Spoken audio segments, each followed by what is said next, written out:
Séduire les électeurs pour un Maroc encore meilleur, telles sont les promesses ou plutôt les défis scandés par les candidats des partis politiques pour être audibles, mais aussi visibles.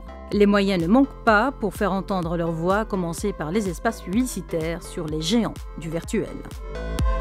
Tout est permis, messagerie, Facebook, visioconférence, plateforme, l'arsenal est puissant pour capter les électeurs de plus en plus connectés depuis l'avènement de la Covid-19 qui a complètement chamboulé les modes de vie au quotidien.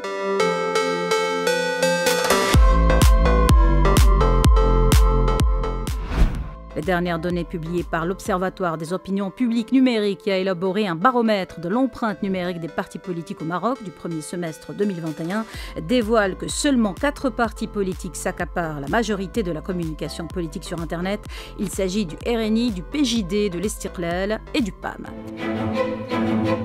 À des degrés différents, le PJD marque ses empreintes sur le digital, mais beaucoup moins que le Rassemblement national des indépendants qui a envahi d'une manière plus intelligente les espaces virtuels. Le RNI, faut-il le rappeler, a signé la plus forte évolution en termes de communication sur le web, selon le même baromètre, avec plus de 18% en 6 mois.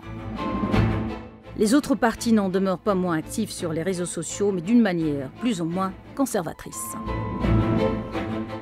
On peut clairement affirmer que cette campagne électorale convertit à changer les moyens qui varient d'une formation à une autre, mais à garder les principes propres à chaque parti pour répondre aux exigences des restrictions sanitaires. Force est de constater que les mesures de précaution ont été observées lors de la campagne et chaque dérapage a été rappelé à l'ordre.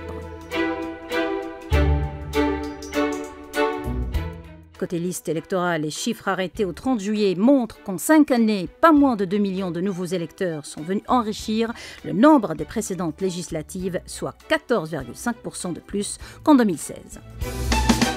Qu'à ça ne tienne, les Marocains sont appelés aux urnes ce 8 septembre pour les législatives, les régionales et les communales, avec un objectif commun, consolider la pratique démocratique dans le royaume. Pour les partis politiques, la bataille bat son plein dans plusieurs circonscriptions au Maroc, comme celle de Rabat-Océan, qui tient toutes ses promesses avec 4 sièges à pourvoir au titre des élections législatives. Cette circonscription promet une course électorale inédite avec l'entrée en liste de Saad Dil Othmani, chef du gouvernement et secrétaire général du PJD, Mohamed Nabil Ben Abdallah, secrétaire général du Parti du Progrès et du Socialisme, sans oublier Ishaq Sharia, secrétaire général du Parti marocain libéral. Pour sa part, Nizar Baraka, le secrétaire général du parti de l'Istiqlal, s'est porté candidat à la circonscription de l'Arrache pour briguer un siège à la Chambre des représentants. De son côté, Abdellatif Wahbi, secrétaire général du parti Authenticité et Modernité, s'est présenté aux élections législatives dans la circonscription de Taroudat.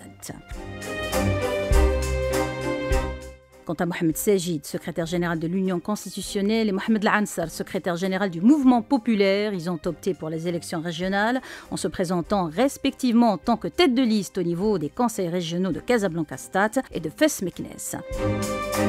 Le président du RNI, Aziz Akhnouch, s'est porté pour sa part candidat aux élections communales à Agadir. Nous sommes le mercredi 8 septembre, jour fatidique du scrutin. Total d'environ 17 983 490 personnes ont été inscrites sur les listes électorales et devraient se présenter aux urnes aujourd'hui. Les élections détermineront des élus qui siégeront respectivement à la Chambre des représentants, aux conseils communaux et régionaux avant la constitution du prochain exécutif qui prendra les rênes du gouvernement pendant 5 ans. Nous voici dans la circonscription d'Anfa, à India plus exactement. Dès 8 heures, les gens affluent en masse pour élire les membres de la Chambre des représentants, des conseils communaux d'arrondissement ou encore les membres des conseils régionaux. Selon les données officielles du ministère de l'Intérieur, le nombre de listes de candidatures inscrites au niveau national pour l'élection des membres de la Chambre des représentants sur le total des circonscriptions électorales locales et régionales a atteint 1704 listes, contre 678 listes pour l'élection des membres des conseils régionaux. Les électeurs sont conscients de l'enjeu de ce scrutin. J'ai essayé de suivre la campagne, il y a un parti en particulier qui m'a intéressé, donc j'ai choisi de venir ce matin et voter et exprimer mon droit de vote aujourd'hui. Il faut participer, il faut apporter sa pierre à l'édifice, au moins par le vote. Donc je pense que c'est important. Voter déjà, c'est une obligation pour tout citoyen. Si on veut que nos besoins soient écoutés et que les élus puissent répondre positivement à l'ensemble de nos doléances, on est obligé de faire un minimum et qui est de venir aux urnes et de faire entendre notre voix. Cette période de pandémie a quand même été assez particulière.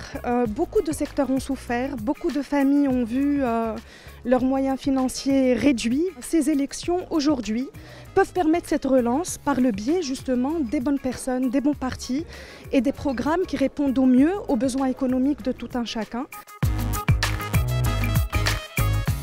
Sadia El Yemeni ne badine pas avec l'engagement malgré la cécité. Cela ne l'a pas empêché d'accomplir son acte citoyen. Pour elle, le vote est un droit constitutionnel et un devoir national. Je suis toujours fidèle, je ne rate aucune élection. Je suis convaincue que la vraie démocratie commence par le vote. En mon âme et conscience, je viens donner ma voix au parti qui mérite. C'est un scrutin très important et je suis ravie d'apporter ma toute petite contribution personnelle.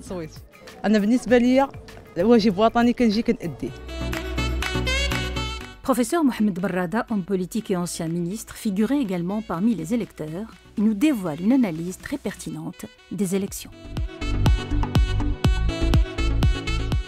Moi, je pense qu'on aura un taux de participation supérieur à celui qu'on a enregistré au cours des années précédentes. Le Maroc a une expérience démocratique, il est en train de se consolider jour après jour. À la veille de la mise en œuvre du modèle de développement qui a été présenté à Sa Majesté, je crois que le plus important, c'est qu'il y ait une cohérence, solidarité, une union autour d'un certain nombre d'objectifs, quels que soient les partis, parce qu'en réalité, le problème par la suite, les élections doivent donner lieu à des choix d'équipe. Et c'est le choix de l'équipe qui est important. Quelle que soit la volonté, etc., les partis politiques colportent tous plus ou moins les mêmes idées. Et le problème, c'est que c'est l'après, la manière avec laquelle on va mettre en œuvre les programmes, l'application. Et non pas simplement des vœux comme ça qu'on transporte et ainsi de suite. Parce qu'il y a beaucoup d'attentes, beaucoup d'espérances, surtout de la part des jeunes. Le taux de chômage des diplômés est plus important que le taux de chômage de ceux qui n'ont aucun diplôme. Ce qui montre que notre économie a besoin de sursaut, a besoin d'une véritable politique qui tourne autour de l'intérêt national. Nawal Moutaoukil, qu'on ne présente plus, a toujours été sur tous les fronts. La première femme marocaine, arabe et africaine à remporter une médaille d'or olympique n'a rien perdu de son ardeur. Membre du bureau politique du RNI, Nawal Moutaoukil est venue ce matin soutenir son parti. L'ancienne ministre et dirigeante sportive reste confiante. On a fait ce qu'il fallait faire. On a travaillé d'arrache-pied. On a sillonné le Maroc. On a fait un travail de proximité avec les citoyens. On a essayé d'expliquer notre vision, notre stratégie de faire pour assurer une meilleure santé pour les citoyens, pour assurer une éducation de haut niveau, pour assurer également un emploi qui sera généralisé. Et tous ces maux dont souffrent les citoyens aujourd'hui ont été scrutés, ont été étudiés avec un travail, comme j'ai dit tout à l'heure, de proximité en sillonnant toutes les régions du Maroc. Un travail qui a été fait avec les citoyens, pour les citoyens. Et je suis contente aujourd'hui d'adhérer, de faire partie d'un parti qui a compris l'esprit des Marocains et qui sera, Inch'Allah, au rendez-vous. En effet, une grande partie de la population se concentre dans la circonscription de Mer-Sultan El-Fida. Là encore, même constat. Les électeurs ont répondu présents très tôt ce matin. Tous les âges sont représentés. À noter qu'au niveau national, plus de la moitié des électeurs est issue du milieu urbain, soit 54% contre 46% originaires des zones rurales. Moustapha Al-Qouqi, chef de bureau de vote central, nous explique le déroulement du vote de ce triple scrutin.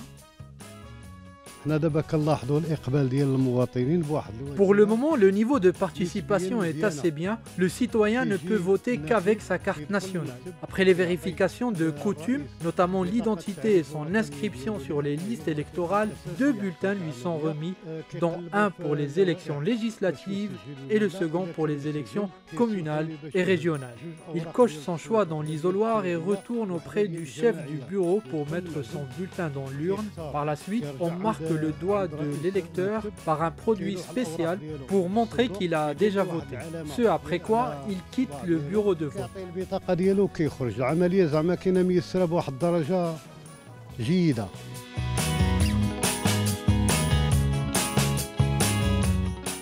Pour l'observation indépendante et impartiale du triple scrutin, plus de 4500 observateurs représentant 44 ONG nationales réparties dans toutes les régions du Maroc ont été accrédités par le Comité spécial d'accréditation des observateurs électoraux. Les organisations internationales sont représentées par plus d'une centaine d'observateurs.